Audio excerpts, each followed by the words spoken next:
Hayırdır? Çıkın dışarı. Ne olur kardeş? Çıkın dedim.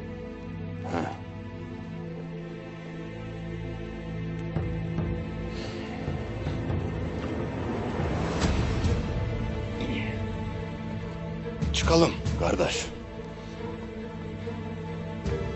Çıkalım.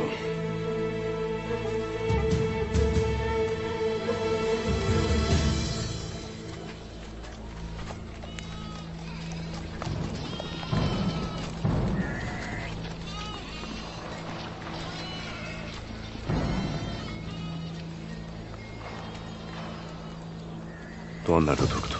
Sabah kalktığımızda yoktu. Hava çıkmıştır belki beyim.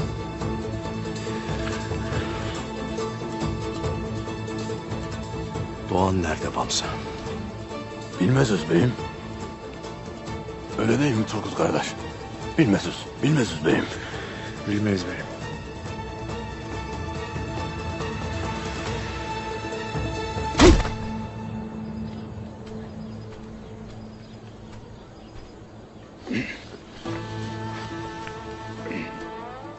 Bakalım bu işe beyiniz ne diyecek?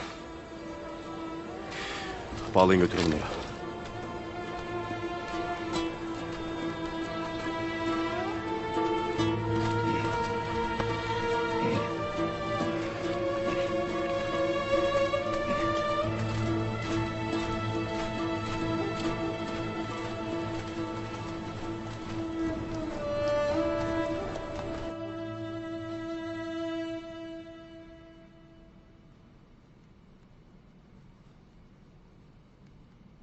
Şimdi işimiz daha zor ana. Bundan sonra daha çok üzerimize gelecekler. Bize bu çirkef oyunu bozmak düşer. İnceldiği yerden kopsun. Yetti artık.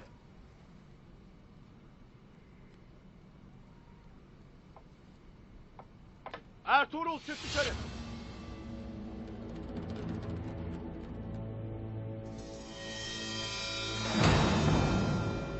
Ertuğrul çık dışarı.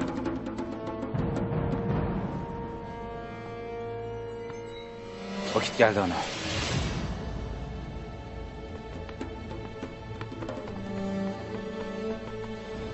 Çık dışarı Ertuğrul.